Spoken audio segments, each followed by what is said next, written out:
ప్రజాస్వామ్యంలో ప్రతిపక్షం అంటే కేవలం ఎన్నికల ఫలితాల్లో ఓడిపోయిన పార్టీ కాదు.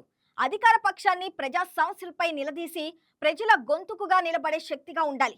ఈ పోరాట తత్వం ఉన్నప్పుడే ఏ పార్టీకైనా ప్రజల్లో విశ్వసనీయత పెరుగుతుంది, రాజకీయ భవిష్యత్ బలపడుతుంది. అయితే ప్రస్తుతం తెలుగు రాష్ట్రాల రాజకీయాల్లో ఇందుకు పూర్తి భిన్నమైన ఆందోళనకరమైన పరిస్థితి కనిపిస్తుంది. దేశవ్యాప్తంగా నీట్ ప్రశ్నాపత్రం లీకేజీ, పరీక్షల కుంభకోణంపై విపక్షాలు కేంద్ర ప్రభుత్వాన్ని తీవ్రంగా ప్రశ్నిస్తున్న తరుణంలో రెండు తెలుగు రాష్ట్రాల్లోని ప్రధాన ప్రాంతీయ పార్టీలైన వైసీపీ, బీఆర్ఎస్ విచిత్రంగా మౌనం పాటిస్తున్నాయి. విద్యార్థుల భవిష్యత్తుతో ముడిపడిన ఇంతటి సున్నితమైన అంశంపై కూడా ఈ పార్టీలు స్పష్టమైన వైఖరిని ప్రకటించలేకపోవటం వెనుక లోతైన రాజకీయ భయం దాగి ఉందనే విశ్లేషణ బలంగా వినిపిస్తుంది. ప్రజాస్వామ్యంలో అధికార పక్షం ఎంత బలంగా ఉండాలో ప్రతిపక్షం కూడా అంతే బలంగా ఉండాలి. అధికారాన్ని ప్రశ్నించడం, ప్రజా సమస్యలపై ప్రభుత్వాన్ని నిలదీయడం, ప్రత్యామ్నాయ విధానాలను ప్రజల ముందుంచడం ఇవే ఒక బలమైన ప్రతిపక్షానికి గుర్తులు. కానీ ప్రస్తుతం తెలుగు రాష్ట్రాల రాజకీయాలను పరిశీలిస్తే ఒక ఆసక్తికరమైన, అదే సమయంలో ఆందోళన కలిగించే పరిస్థితి కనిపిస్తోంది. దేశవ్యాప్తంగా రాజకీయ దుమారం రేపిన అంశాలపై కూడా ఆంధ్రప్రదేశ్లో వైసీపీ, తెలంగాణలో బీఆర్ఎస్ ఆశించిన స్థాయిలో దూకుడు ప్రదర్శించడం లేదనే అభిప్రాయం రాజకీయ వర్గాల్లో వినిపిస్తుంది. ముఖ్యంగా జాతీయ స్థాయిలో తీవ్ర చర్చకు దారితీసిన నీట్ పరీక్షల వివాదం, ప్రశ్నాపత్రాల లీకేజీ, పరీక్షల నిర్వహణలో లోపాల వంటి అంశాలపై దేశవ్యాప్తంగా ప్రతిపక్షాలు కేంద్ర ప్రభుత్వాన్ని తీవ్రంగా నిలదీస్తున్నాయి. విద్యార్థుల భవిష్యత్తుతో ముడిపడిన ఈ అంశంపై పార్లమెంట్ నుంచి ఢిల్లీ వీధుల వరకు నిరసనలు జరిగాయి. అయితే తెలుగు రాష్ట్రాల్లో ప్రధాన ప్రాంతీయ ప్రతిపక్షాలైన వైసీపీ, బీఆర్ఎస్ స్పందన మాత్రం పరిమితంగానే కనిపించిందనే విమర్శలు వినిపిస్తున్నాయి. ఈ మౌనం వెనుక అసలు కారణం ఏమిటనే ప్రశ్న ఇప్పుడు రాజకీయ చర్చకు దారితీస్తోంది. కొందరు రాజకీయ విశ్లేషకుల అభిప్రాయం ప్రకారం ఈ రెండు పార్టీలు ప్రస్తుతం కేంద్రంలో అధికారంలో ఉన్న భారతీయ జనతా పార్టీతో నేరుగా సంఘర్షణకు వెళ్లడానికి ఇష్టపడటం లేదనే సంకేతాలు కనిపిస్తున్నాయి. గత రాజకీయ పరిణామాలు, కేంద్ర దర్యాప్తు సంస్థల వ్యవహారాలు, చట్టపరమైన అంశాలు వంటి కారణాల వల్ల ఈ రెండు పార్టీలు అత్యంత జాగ్రత్తగా అడుగులు వేస్తున్నాయనే విశ్లేషణ వినిపిస్తోంది.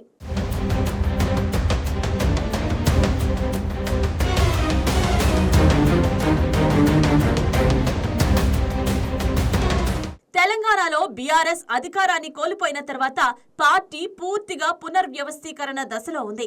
ఒకవైపు అధికార కాంగ్రెస్ తో పోరాడాల్సిన ఉండగా, మరోవైపు బీజేపీ కూడా రాష్ట్రంలో తన రాజకీయ విస్తరణను వేగవంతం చేస్తోంది. ఈ పరిస్థితిలో బీఆర్ఎస్ రెండు దిశల్లో ఒకేసారి రాజకీయ పోరాటం చేయాల్సిన పరిస్థితి ఏర్పడింది. అయితే బీజేపీపై తీవ్ర స్థాయిలో విమర్శలు చేస్తే రాజకీయంగా మరిన్ని ఇబ్బందులు ఎదురయ్యే అవకాశం ఉందనే భావన పార్టీలో ఉందని రాజకీయ పరిశీలకులు చెబుతున్నారు. ఆంధ్రప్రదేశ్లో పరిస్థితి మరో విధంగా ఉంది.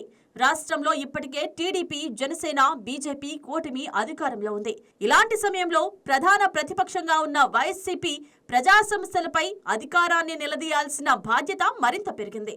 కానీ కేంద్రానికి సంబంధించిన అంశాల్లో పార్టీ ఆశించిన స్థాయిలో దూకుడు చూపడం లేదనే విమర్శలు వినిపిస్తున్నాయి.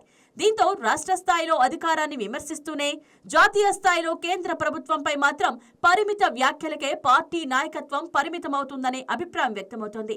రాజకీయాల్లో ఈ తరహా వ్యూహం తాత్కాలికంగా ప్రయోజనం చేకూర్చవచ్చేమో గానీ దీర్ఘకాలంలో ప్రతికూల ఫలితాలు వచ్చే అవకాశం ఉందని విశ్లేషకులు హెచ్చరిస్తున్నారు.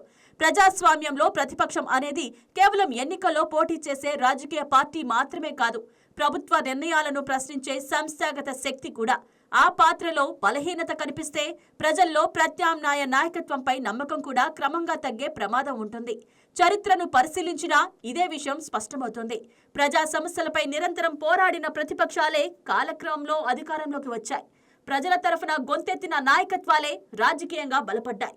కానీ అధికారాన్ని ప్రశ్నించడంలో వెనుకంజ వేసిన పార్టీలు క్రమంగా తమ రాజకీయ ప్రభావాన్ని కోల్పోయిన సందర్భాలు కూడా ఉన్నాయి.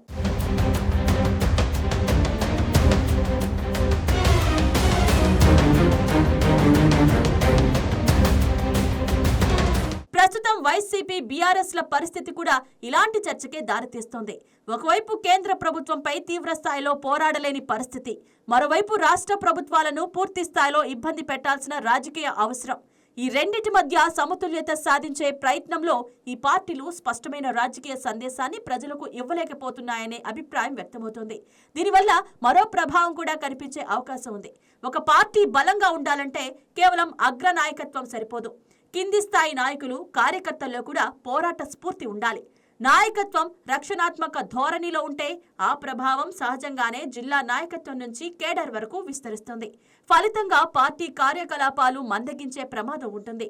ముఖ్యంగా విద్యార్థులు, యువతకు సంబంధించిన అంశాల్లో ప్రతిపక్షాలు స్పందన రాజకీయంగా చాలా కీలకంగా ఉంటుంది. ఎందుకంటే విద్య, ఉద్యోగాలు, పరీక్షలు వంటి అంశాలు నేరుగా యువ ఓటర్లను ప్రభావితం చేస్తాయి. అలాంటి అంశాల్లో బలమైన రాజకీయ పోరాటం చేయకపోతే యువతలో ప్రత్యామ్నాయ రాజకీయ శక్తిగా ఎదగాలన్న లక్ష్యం కూడా దెబ్బతినే అవకాశం ఉంటుంది. అయితే మరో కోణంలో చూస్తే ప్రతి జాతీయ అంశంపై ప్రతి ప్రాంతీయ పార్టీ ఒకే స్థాయిలో స్పందించాల్సిన అవసరం లేదని చెప్పేవారు ఉన్నారు. రాష్ట్ర రాజకీయ ప్రాధాన్యతలు, సంస్థాగత వ్యూహాలు, ప్రాంతీయ పరిస్థితులను బట్టి పార్టీలు తమ అజెండాను నిర్ణయించుకోవడం సహజమేనని వారు వాదిస్తున్నారు. కేంద్రంపై విమర్శలు చేయడమే సమర్థవంతమైన ప్రతిపక్ష రాజకీయానికి ఏకైక కోలమానం కాదని కూడా వారి అభిప్రాయం. ప్రజల రోజువారీ సమస్యలు, రాష్ట్రానికి సంబంధించిన అంశాలపై పోరాటమే తమ ప్రధాన బాధ్యతగా పార్టీలు భావించే అవకాశం కూడా ఉంటుంది. అయినప్పటికీ రాజకీయాల్లో కనిపించే పోరాటం కూడా అంతే ముఖ్యమైన అంశం. ప్రజలకు ఒక పార్టీ పోరాడుతోందనే భావన కలగాలి. లేకపోతే రాజకీయంగా ఆ పార్టీ ప్రభావం క్రమంగా తగ్గిపోతుంది. ముఖ్యంగా సోషల్ మీడియా, 24 గంటల వార్తా ప్రసారాల యుగంలో ప్రతిపక్షం చేసే ప్రతి స్పందన ప్రజల దృష్టిలోకి వేగంగా వెళ్తోంది.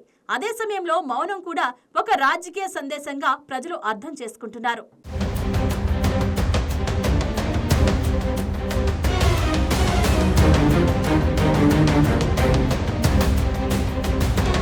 తెలంగాణలో బీఆర్ఎస్, ఆంధ్రప్రదేశ్లో వైసీపీ ప్రస్తుతం రాజకీయ పునర్నిర్మాణ దశలో ఉన్నాయి. ఈ దశలో ప్రజా సమస్యలపై ఎంత దూకుడుగా వ్యవహరిస్తాయన్నదే వాటి భవిష్యత్తును నిర్ణయించే కీలక అంశంగా మారే అవకాశం ఉంది.